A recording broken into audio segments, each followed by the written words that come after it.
हाँ प्रिय शिष्यों, पूर्व के वीडियो के बाद कवि कुलगुरु कालिदास नामक पाठ का ये दूसरा भाग है।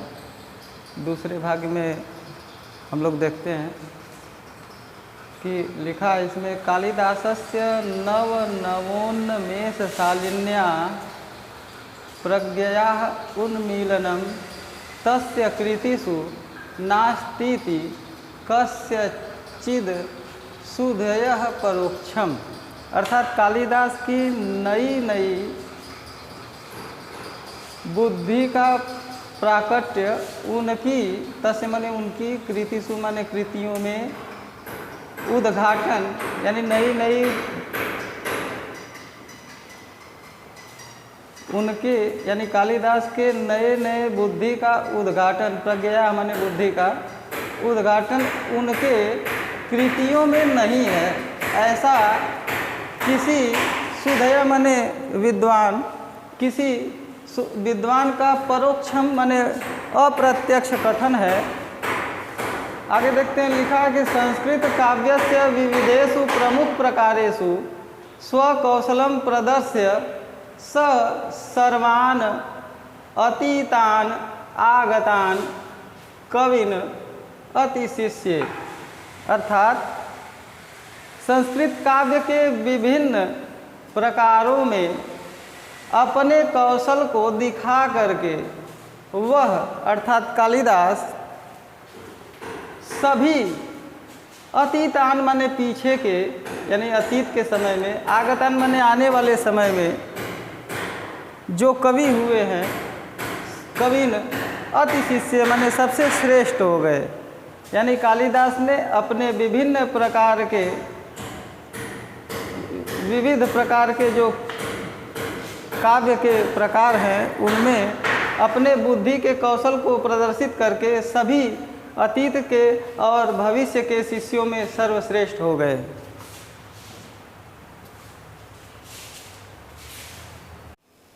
हो गया, यहाँ तक हो गया। आगे देखते हैं, लिखा है रघुवंशम कुमार संभवंच तस्य महाकाव्य द्वयम। रघुवंश और कुमार संभव उनके दो महाकाव्य, मेघदूतम ऋतुसंहारश्च खंड काव्ये।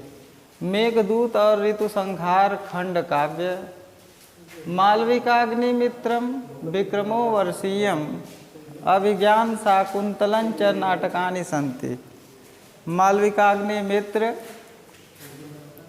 और विक्रमो वर्षीय तथा अभिज्ञान शाकुंतल नाटक हैं। तत्र रघुवंशम नाम महाकाव्यम कवि कुलगुरो सर्वाति सायिनी कृति रस्ति। इसमें कहते हैं कि वहाँ रघुवंश नाम का जो महाकाव्य यानी उनके समस्त रचनाओं में जो रचना है रघुवंश महाकाव्य, कवि कुलगुरु की अति प्रसिद्ध कृति है। अस्मिन् महाकाव्ये दिलीपादारभ्य अग्निवर्ण पर्यंतम इक्ष्वाकु वंश अवतंस भूतानां नृपतीनाम अवदान निरूपणम अस्ति। अर्थात इस महाकाव्य में दिलीप से आरंभ करके अग्निवर्ण तक के इक्ष्वाकु वंशीय राजाओं की उदारता का निरूपण किया गया है। अगले पैराग्राफ में देखते हैं हम लोग, एकोनविंशति सर्गात्मकम इदम महाकाव्यम रमणीयार्थ प्रतिपादिकम सत सचेतसाम हृदयम सततम आह्लादयति। एकोनविंशति अर्थात 19 सर्गात्मकम इदम मने यह 19 सर्गों का यह महाकाव्य। कौन सा महाकाव्य? रघुवंश महाकाव्य। 19 सर्गों के इस महाकाव्य या 19 सर्गों का यह महाकाव्य रमणीय अर्थ को प्रतिपादित करके निरंतर सुहृद जनों के हृदय को आह्लादित करता है। कुमार संभव में स्वामी कार्तिकेयस्य जन्मोपवर्णितम, अर्थात कुमार संभव में स्वामी कार्तिकेय के जन्म का वर्णन वर्णित है। इदम अपि काव्यम 18 सर्गात्मकम अस्ति, यह काव्य भी 18 सर्गों का है। केनचित समीक्षका 18 सर्ग पर, क्षमा कीजिएगा, 8 सर्ग पर्यंतम एव काव्यम इदम कालिदास प्रणीत इति मन्यन्ते। कुछ समीक्षक 8 सर्गों तक ही इस काव्य को कालिदास द्वारा प्रणीत मानते हैं, यानी कालिदास ने इस महाकाव्य को केवल 8 सर्गों तक ही रचा है, ऐसा कुछ समीक्षक लोग मानते हैं। मेघदूते यक्ष यक्षिण्यो वियोगम आश्रित्य विप्रलम्ब श्रृंगारस्य पूर्ण परिपाको दृश्यते। मेघदूत में यक्ष यक्षिणी के वियोग पर आश्रित विप्रलम्ब श्रृंगार का पूर्ण परिपाक दिखाई देता है। ऋतु संहारे अन्वर्थया षणान ऋतुनाम वर्णनम अस्ति। ऋतु संहार में अर्थ के अनुसार 6 ऋतुओं का वर्णन है। मालविकाग्निमित्र नाटक में अग्निमित्रस्य मालविकायाश्च प्रेम आख्यानम अस्ति। मालविकाग्निमित्र नाटक में अग्निमित्र और मालविका के प्रेम का व्याख्यान है। पंचात्मक विक्रमोवर्षीय पुरुर्वशः उर्वश्याश्च प्रेम कथाया वर्णिता। 5 अंकों के विक्रमोवर्षीय नाटक में पुरुरवा और उर्वशी के प्रेम की कथा का वर्णन है। अभिज्ञान शाकुंतलम स्वनाम धन्यस्य अस्य कवे सर्वश्रेष्ठा नाट्यकृतिरस्ति। अभिज्ञान शाकुंतलम अपने नाम के अनुसार इस कवि की सर्वश्रेष्ठ कृति है।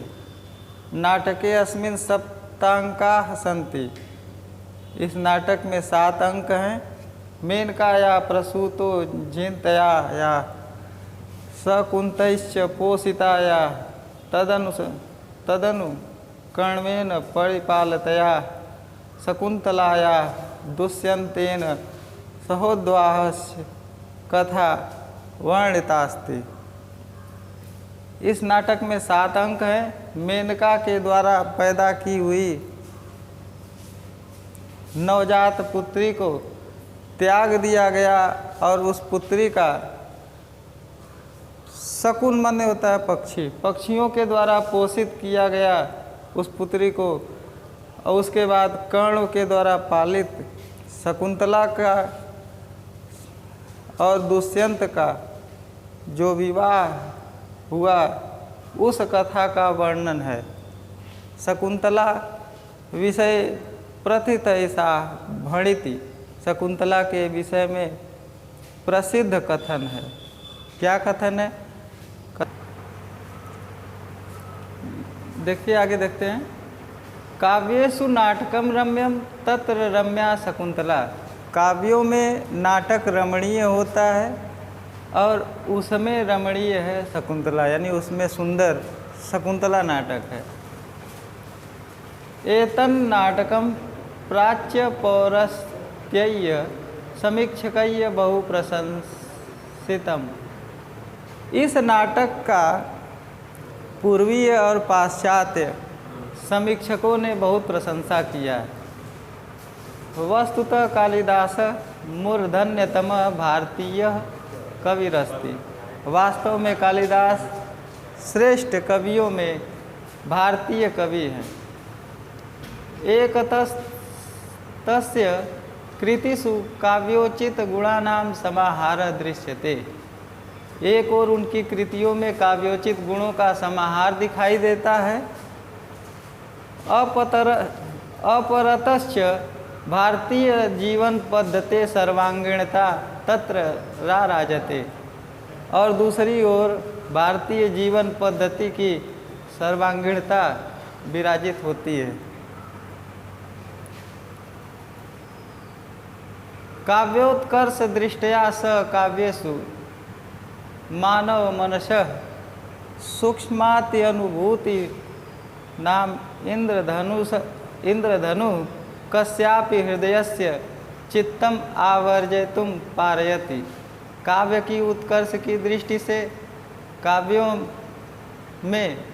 उनके काव्यों में मानव मन के सूक्ष्म अनुभूति का इंद्रधनुष किसी के भी सुहृदय के यानी किसी भी सुहृदयी व्यक्ति के चित्त को आकर्षित करता है।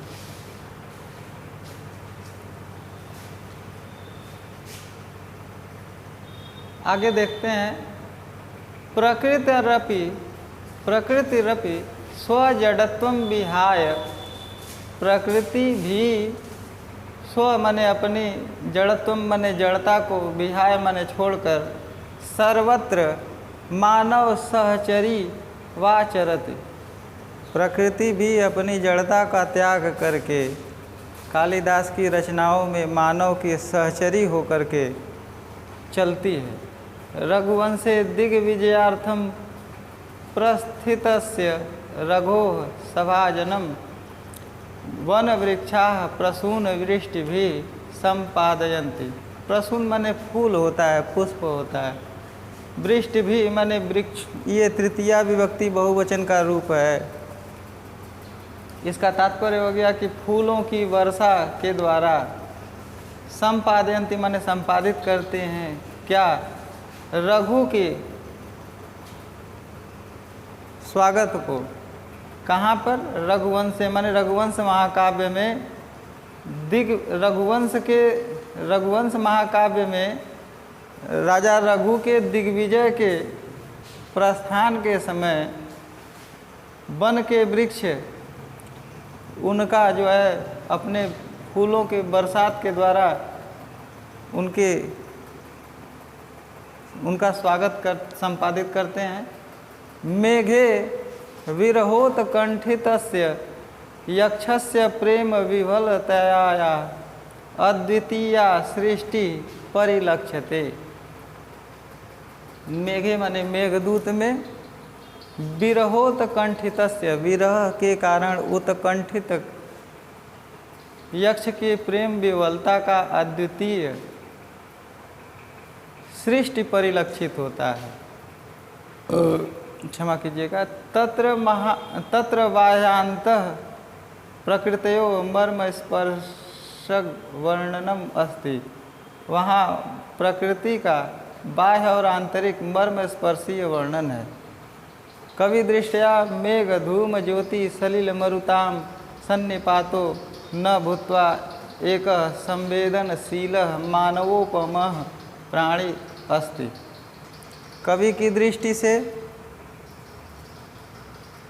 मेघ माने बादल, धुआं, प्रकाश, ज्योति माने प्रकाश, धूम माने धुआं, सलिल माने जल, मरुता माने हवा।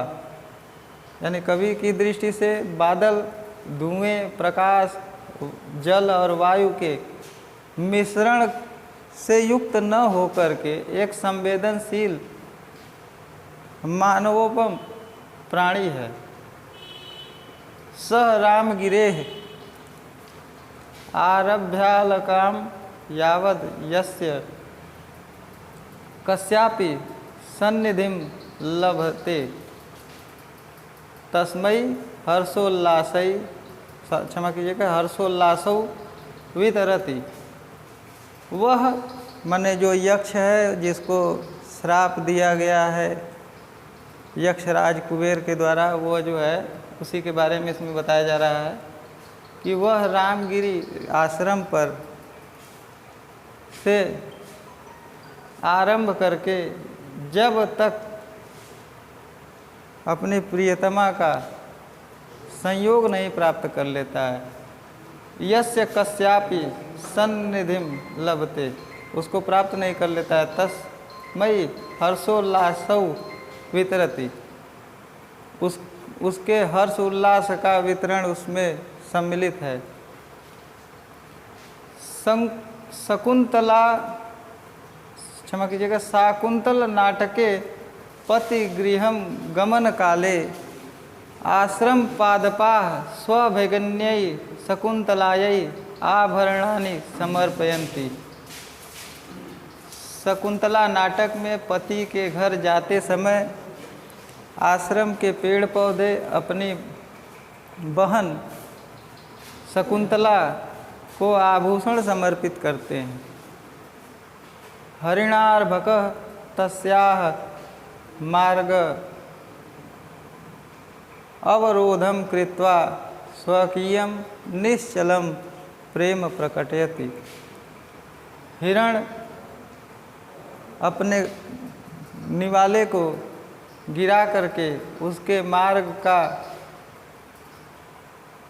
अवरोध उत्पन्न, मार्ग में यानी शकुंतला जा रही है तो उसके मार्ग में अवरोध उत्पन्न करके अपने निश्चल प्रेम को प्रकट करते हैं। आगे देखते हैं।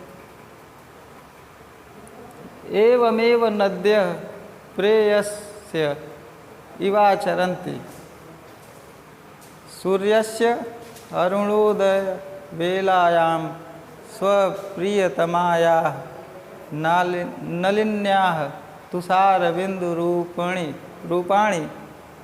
अश्रूणि स्वकरैः परिमृजति। इस प्रकार ही नदी प्रेयसी की तरह चलती है। सूर्य, थोड़ा सा यहाँ पे लिखते हैं कि सूर्य अरुणोदय वेलायाम, यानी सूर्य अरुणोदय माने उदय होने की वेला में अपने प्रियतमा नालिन्याः तुषार बिंदु रूपेण, अपने प्रियतमा से वियोग में, तुषार माने होता है ओस की बूंदों के रूप में, अश्रुणि स्वकरई परिमृजति, ओस की बूंदों को आंसू के समान अपने हाथों से यानी किरण रूपी हाथों से पोंछता है। आज का वीडियो यहीं तक, और इसके बाद का वीडियो फिर बनाया जाएगा और आप सभी लोगों को प्रोवाइड कराया जाएगा। तब तक के लिए धन्यवाद। नमः संस्कृताय।